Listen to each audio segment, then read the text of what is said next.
Hello everyone. तर आजच्या व्हिडिओमध्ये आपण IDBI या बँकेमध्ये ज्या जागा निघाल्या आहेत तर त्याच्याबद्दल माहिती पाहणार आहोत.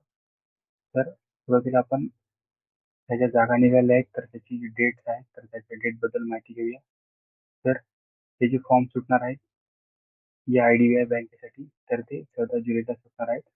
म्हणजे आपल्याकडं उद्यापासून आपण फॉर्म भरू शकतो आणि या फॉर्मची शेवटची डेट असणार आहे ती 26 जुलैपर्यंत असणार आहे. तर अशा प्रकारे ही सुरुवातीची डेट आणि शेवटची डेट असणार आहे फॉर्म भरण्याची IDBI मध्ये. त्यानंतर पुढे पाहूया. तर जी पदं आहेत वेगवेगळी तर ती कोणती आहेत त्याबद्दल इथे माहिती दिली आहे की टोटल 31 पदं असणार आहेत. आणि ती पदं कोणकोणती असणार आहेत तर ऑडिट इन्फॉर्मेशन सिस्टीम, लीगल,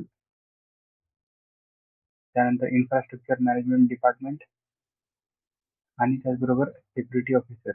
तर ही वेगवेगळी पदे असणार आहेत आणि त्याच्यामध्ये क्रायटेरिया आहे की डेप्युटी मॅनेजर आणि असिस्टंट मॅनेजर त्याचबरोबर मॅनेजर अशी तीन वेगवेगळ्या प्रकारची पदं असणार आहेत त्यामध्ये. तर अशी टोटल 31 पदं आहेत. त्यानंतर यामध्ये रिझर्वेशनही दिलेलं आहे. रिझर्वेशन कशा प्रकारे असणार आहे हे तुम्ही कॅटेगरी वाईज चेक करू शकता. इथे रिझर्वेशन सुद्धा दिलेलं आहे आणि रिझर्वेशनची डिटेल माहिती सुद्धा दिली आहे. त्यानंतर पुढे पाहूया. तर ही जी 4 पदं आहेत म्हणजे आपण वर पाहिलं तसं ऑडिट इन्फॉर्मेशन सिस्टीम यामध्ये असणारे 10 पदं. तर यामध्ये 4 पदं ही असिस्टंट जनरल मॅनेजरसाठी असणार आहेत आणि 6 पदं मॅनेजरसाठी असणार आहेत. तर या दोन्हीसाठी क्रायटेरिया वेगळा असणार आहे. तर हा क्रायटेरिया आपण पाहूया.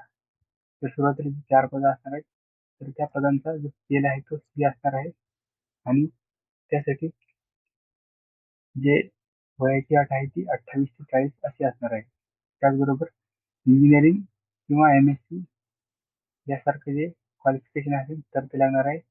म्हणजे सुरुवातीला आपण इंजिनिअरिंग जर केलं असेल तर ते लागणार आहे आणि त्याचबरोबर कमीत कमी 7 वर्षाचा अनुभव सुद्धा लागणार आहे इथे. आणि त्याचबरोबर जर तुम्ही MSc केलं असेल IT मध्ये, कॉम्प्युटर सायन्समध्ये किंवा MCA केला असेल आणि त्याचबरोबर तुम्ही जर सायन्स ग्रॅज्युएट आणि त्याचबरोबर जर तुम्ही सायन्स ग्रॅज्युएट असाल आणि तुमच्याजवळ जर ICSEचं सर्टिफिकेशन असेल तर सुद्धा तुम्ही हा फॉर्म भरू शकता. पण त्याचबरोबर तुम्हाला किमान 7 वर्षाचा अनुभव हवा आहे.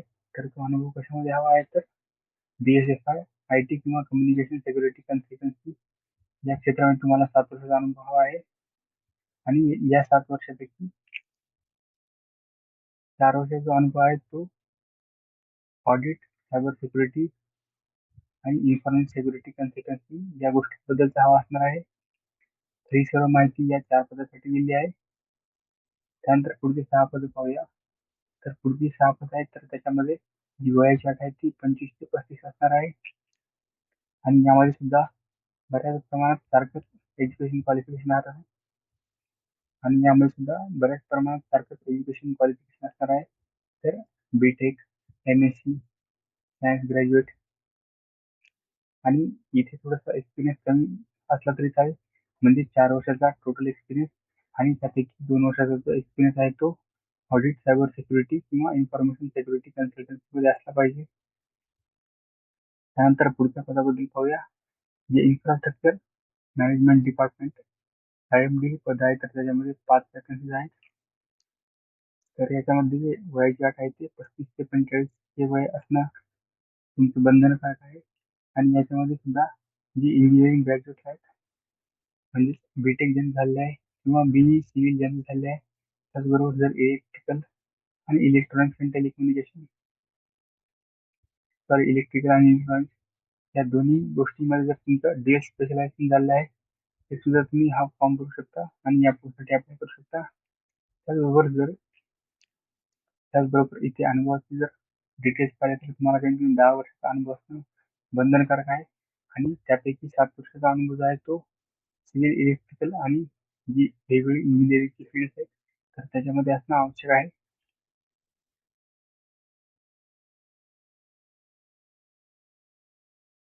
आता शेवटचं पद पाहूया लीगल.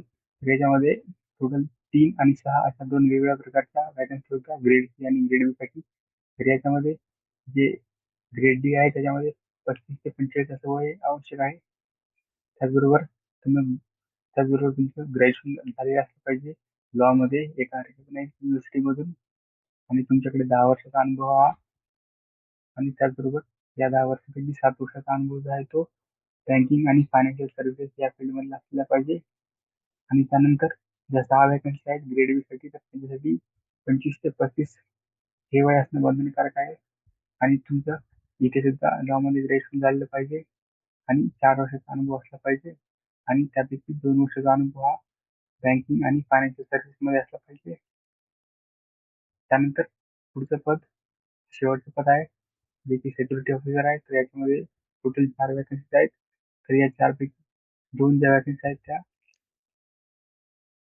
तर या 4 पैकी सॉरी तर या 4 वॅकन्सी ज्या आहेत, तर यांच्यासाठी जी वयाची अट आहे ती मिनिमम 25 आणि मॅक्सिमम 35 एवढा लागणार आहे.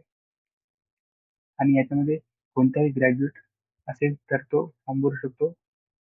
पण त्याच्यामध्ये एक अट आहे अनुभवाची. तर त्याच्यामध्ये सांगितलं की तुमचा 4 वर्षाचा अनुभव असला पाहिजे कमिशन सर्व्हिसेस मध्ये, म्हणजे ज्या इंडियन आर्मी किंवा इंडियन नेव्ही आणि इंडियन एअरफोर्स यासारख्या ज्या आहेत भारताचे डिफेन्स फोर्सेस, याच्यामध्ये त्यांना 4 वर्षाचा अनुभव असला पाहिजे. तर असे सिक्युरिटी ऑफिसर हे पद आहे. तर आता आपण हे पद, त्याच्या टोटल वॅकन्सी, त्याचं वय, लागणार वय आणि एज्युकेशन क्वालिफिकेशन पाहिलं. आता आपण पुढच्या गोष्टी पाहूया. तर इथे जर सिलेक्शन झालं तर कोणकोणते डॉक्युमेंट सांगणार आहेत हे आहे. तर हे तुम्ही सिलेक्शन नंतर पाहू शकता. त्यानंतर इथे पे स्केल दिलं आहे. तर प्रत्येक पदासाठी पे स्केल दिली असणार आहे.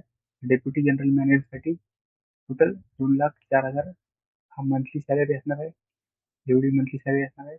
नंतर असिस्टंट जनरल मॅनेजरसाठी 1,69,000 एवढी सॅलरी असणार आहे. आणि त्यानंतर पोस्टिंग बद्दल सांगितलं की इनिशियल जी अपॉइंटमेंट असेल तर ती 1 वर्षाचं प्रोबेशन पिरियड असणार आहे, म्हणजे तुम्ही जेव्हा तुमची जॉईनिंग होईल तेव्हापासून. आणि त्यानंतर जे पुढच्या गोष्टी होतील तर त्या गोष्टी डिसाईड केलेल्या असे सांगितलं आहे. त्यानंतर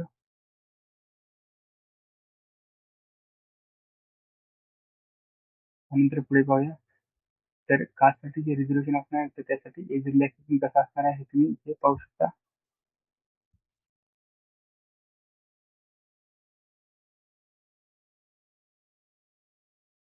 पुढे पाहूया. तर इथे ऍप्लिकेशन फी जी आहे ती फी दिली आहे. तर इथे SC ST आणि PWD साठी 250 फीस असणार आहे ऍप्लिकेशन फीस. आणि त्यानंतर जे जनरल EWS आणि OBC आहे त्यांच्यासाठी 1,050 एवढी ऍप्लिकेशन फीस असणार आहे. आणि ही जी ऍप्लिकेशन फीस आहे ती ऑनलाईन फॉर्म मध्ये भरायची आहे सांगितलं आहे.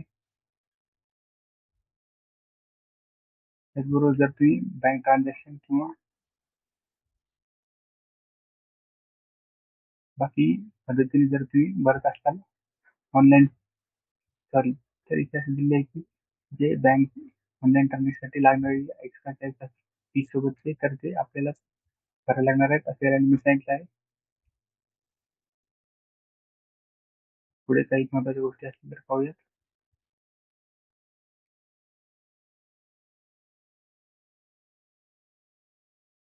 तर एवढं सगळं या फॉर्म मध्ये होतं डिटेल. तर मोस्टली हा जो फॉर्म आहे तो की ज्यांचं टेक्निकल ग्रॅज्युएशन झालेलं आहे तर त्यांच्यासाठी हा फॉर्म खूप महत्वाचा आहे. तर ते भरू शकतात. त्याचबरोबर जर तुमचं लॉ मध्ये ग्रॅज्युएशन झालेलं असेल तर सुद्धा तुम्ही फॉर्म भरू शकता. आणि जर तुम्ही डिफेन्स फोर्सेसमध्ये कार्यरत असाल आणि तिथून रिटायरमेंट झाल्यानंतर तुम्ही या बँकेमध्ये जॉईन करू शकता. तर अशी वेगवेगळी 4 प्रकारची पोस्ट आहेत. तर या पोस्टसाठी हा फॉर्म निघालेला आहे आणि याची लास्ट डेट 26 जुलैपर्यंत आहे. तर तुम्ही यापैकी कोणत्याही परिस्थिती जर क्वालिफाईड असाल आणि त्याचे पूर्ण पात्रताच्या अटी पूर्ण करत असाल तर नक्की हा फॉर्म भरा. धन्यवाद.